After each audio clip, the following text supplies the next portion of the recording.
Sejam bem-vindos a este canal da história.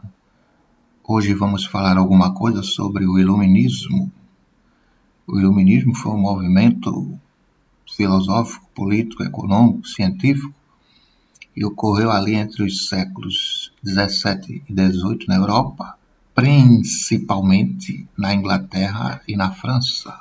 As causas do Iluminismo: a insatisfação com o modelo político, com o modelo econômico, com a insatisfação com a falta de liberdades de expressão, de opinião, de imprensa, de crença, a questão da injustiça, os privilégios, etc.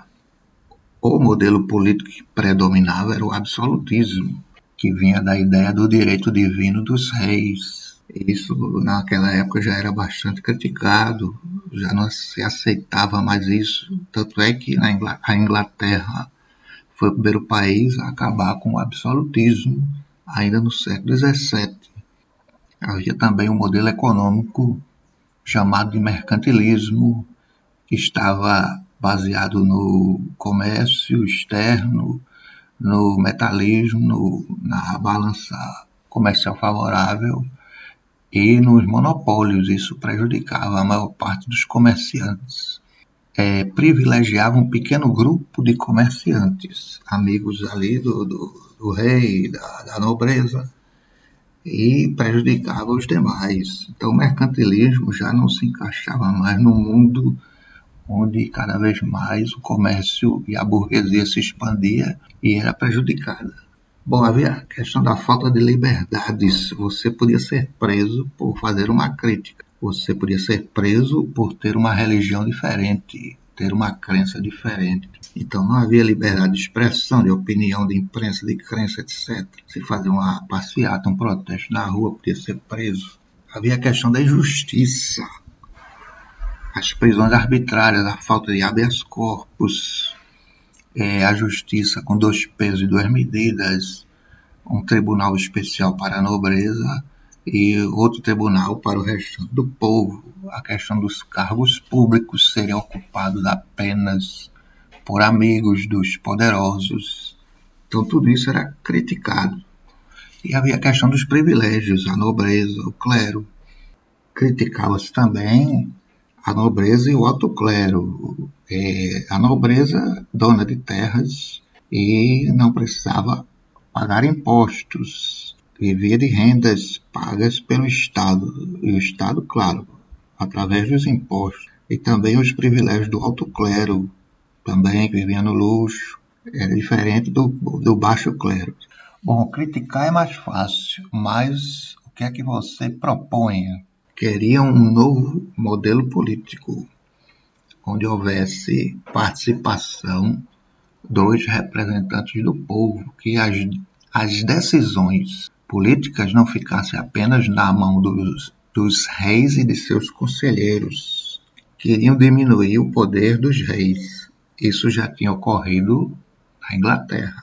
Queriam liberdades de opinião, de expressão, de imprensa e de crença. Queriam uma nova justiça que fosse imparcial e houvesse apenas um único tribunal para julgar ricos e pobres, nobres e plebeus. Queriam um novo modelo econômico, o fim do mercantilismo e o livre mercado, onde imperasse a livre concorrência.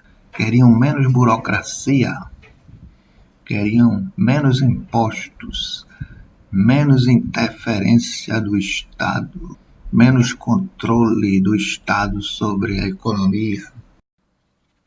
Quanto menos Estado, menos burocracia e menos imposto, o preço das mercadorias será menor.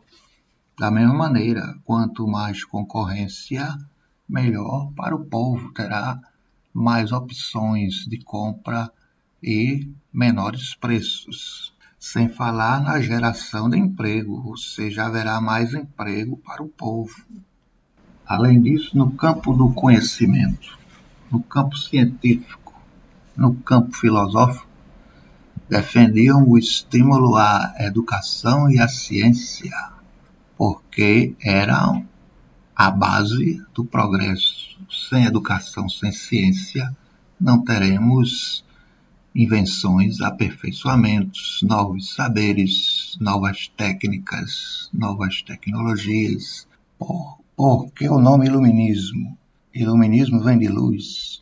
A luz ilumina e afasta as trevas. Então, relacionavam trevas com desconhecimento. Ignorância e luz seria saber, razão, conhecimento. Os iluministas tinham como característica marcante a crença na razão humana. A razão humana teria o potencial para melhorar a vida de todos. Através da razão, a humanidade se livraria da ignorância, dos preconceitos, do fanatismo, da superstição, etc. Os iluministas eram contra todo tipo de autoridade que não tivesse como base a razão. Mas aí viria alguém e diria, então eles eram antirreligiosos, anticlericais e ateus? Não. Nessa época o ateísmo não estava no auge, né? A maior parte dos iluministas acreditavam em Deus, embora muitos fossem deístas. Acreditavam que Deus existia, tinha criado o universo, um grande mecanismo, mas que ele se mantinha distante, deixou a sua obra no universo. Alguns dos principais pensadores iluministas. Vamos ver primeiramente no campo político as ideias de Locke, de Thomas Hobbes e de Rousseau. Para o pensador John Locke, todos os homens nascem com direitos básicos, naturais e inalienáveis. Direito à vida, direito à liberdade e direito à propriedade. De acordo com John Locke, o governo só existe para garantir estes direitos e não para tirá-los. O estado natural do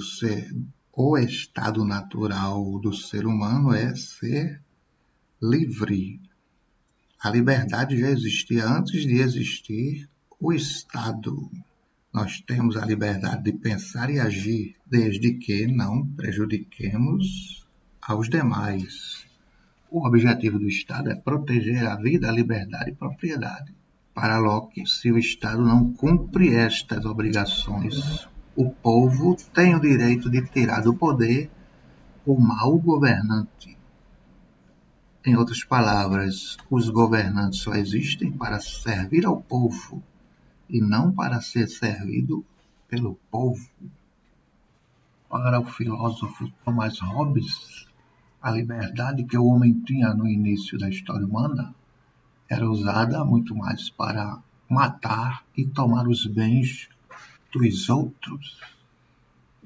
Já que todos tinham direito a tudo e os bens eram escassos, existia uma guerra contínua de todos contra todos. No entanto, como o homem desejava a paz para poder sobreviver, criar sua família, o homem acabou criando a sociedade, criada através de um contrato social. A sociedade necessita de uma autoridade que imponha o respeito e garanta a segurança e a paz. Esse governante pode ser um monarca ou uma assembleia, ou seja, uma monarquia ou uma república, mas com autoridade máxima. Essa autoridade Hobbes compara com uma figura da Bíblia, do Antigo Testamento, o Leviatã. Para Hobbes, os homens só viverão em paz se concordarem em submeter-se a um poder absoluto e centralizado. Para o filósofo Jean-Jacques Rousseau, a natureza humana era boa, mas a sociedade a havia corrompido. Para Rousseau, o estado natural do homem era o de o bom selvagem, onde todos repartiam tudo entre todos. Segundo Rousseau, a desgraça humana teria teria começado quando surge a propriedade privada, a qual teria tirado o homem de sua condição natural de harmonia com a natureza e acabado com a igualdade. Rousseau concorda com a ideia de Locke e de Hobbes a respeito de um contrato social, ou seja, para se viver em sociedade, defendendo a ideia da vontade geral do povo. Essa vontade geral é soberana e o povo escolhe o governante, ou seja, o governante só existe porque foi o povo que escolheu e caso ele não corresponda, deverá ser deposto pelo povo. Outro importante filósofo contratualista foi Charles Secondar, mais conhecido como Barão de Montesquieu, autor da grande obra conhecida como O Espírito das Leis. Montesquieu dizia que todo indivíduo, todo governante, tende a abusar do poder que possui. Daí é importante dividir o poder para evitar essa concentração de poder nas mãos de um governante. É por isso que é necessária a separação dos poderes em pelo menos 3 ou mais, dependendo do país. Fazendo um resumo destes 3 filósofos contratualistas, para Hobbes, a natureza humana sempre foi má. O ser humano só vive em sociedade porque precisa, senão vai viver sempre batendo, matando ou morrendo. Para John Locke, é relativo a homens bons, a homens maus, e é preciso viver em sociedade, e só se vive em sociedade através de um contrato. Para Rousseau pensa diferente. Para ele, a natureza humana era boa, mas a sociedade a corrompeu. Mas aí tem um problema. Todos os homens nascem bons. A sociedade é feita por homens. Logo, como é possível a sociedade se corromper se todos nascem bons? Rousseau provavelmente não sabia que os selvagens, os povos que ele chamava de selvagens, eles viviam em guerra. Vários e vários povos viviam em guerra. Aqui mesmo, na América do Sul, povos indígenas tinham o costume de ir à guerra, matar, e alguns grupos tinham o costume também de devorar aqueles inimigos considerados corajosos dentro de um ritual de canibalismo. Infelizmente, a natureza humana tende muito mais para o mal do que para o bem, no mundo todo. Aqui nas Américas era índio matando índio, na África, africano matando africano, na Ásia, asiático matando asiático, na Europa, europeu matando europeu. Infelizmente, essa é a triste realidade da natureza humana, com exceções, logicamente. Bom, os iluministas criticavam também a economia. Primeiramente, criticavam o modelo mercantilista, que tinha por base os monopólios, os apadrinhados, os protegidos, uma economia voltada apenas para o comércio, o metalismo, balança comercial favorável. Os primeiros a criticarem foram chamados de fisiocratas.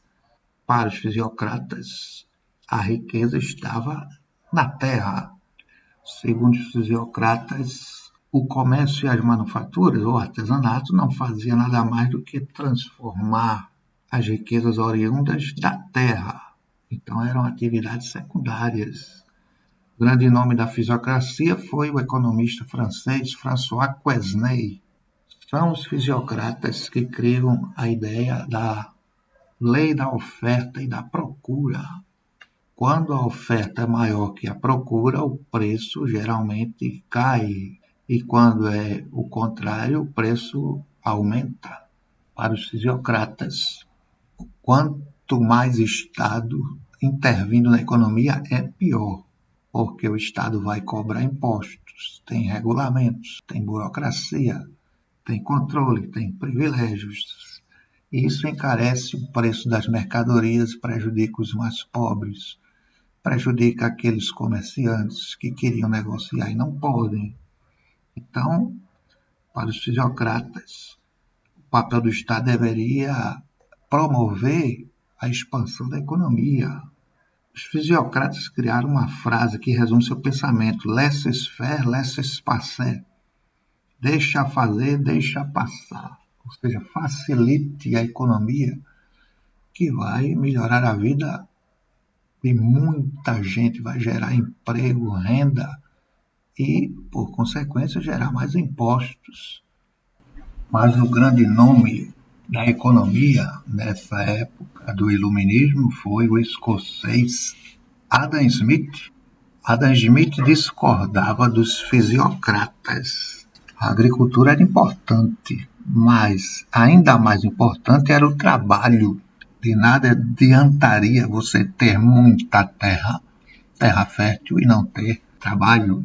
Tudo vem do trabalho. Para Smith, o valor do trabalho seria determinado pela lei da oferta e da procura, ou seja, ele aproveitou também as ideias dos fisiocratas.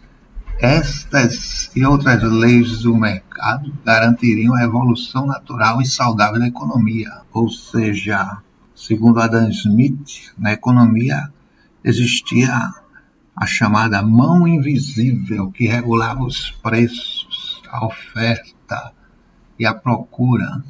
De acordo com Adam Smith, a economia crescia e beneficiava a todos, não porque as pessoas fossem benevolentes, mas por causa do interesse próprio em melhorar de vida. À medida em que o comerciante empreendia, buscava oferecer melhores produtos e serviços, todas as pessoas se beneficiavam. É por causa disso que Adam Smith dizia que o mais importante na economia é o trabalho, é o empreendedorismo. Cada necessidade é uma oportunidade para fazer negócios. Outra figura que não pode ser esquecida no Iluminismo foi a figura de Voltaire, um dos grandes nomes, considerado talvez o maior defensor das liberdades de expressão, de opinião. Voltaire chegou a dizer que ele podia discordar de tudo que você diz, mas defenderia até a morte o direito de você dizer. Bom, finalizando esta aula sobre iluminismo, viria a pergunta: o iluminismo serviu para alguma coisa? Serviu. Alguns reis, algumas rainhas aproveitaram algumas ideias. Esses reis e rainhas foram chamados de déspotas esclarecidos, ou seja, foi o evento histórico, o momento histórico chamado de despotismo esclarecido. Eles aproveitaram uma ideia aqui, outra ali, racionalizar, cortar gastos, investir em educação, investir em tecnologia, em ciência, etc. Alguns reis aboliram as torturas nas prisões, criaram escolas de ensino fundamental, incentivaram as artes e as ciências, modernizaram algumas regiões do país, adotaram a tolerância religiosa, construíram hospitais, combateram a corrupção no meio civil e religioso. Por exemplo, em Portugal, o Marquês de Pombal foi nomeado pelo rei Dom José I. O Marquês de Pombal foi uma espécie de primeiro-ministro. Alegando algumas razões de Estado, ele expulsou jesuítas e se apoderou do seu vasto patrimônio. Por outro lado, aboliu a escravidão africana apenas em Portugal. Note que eles não se interessaram por questões democráticas, certo? Mais poder ao povo. O absolutismo jamais quis perder o poder.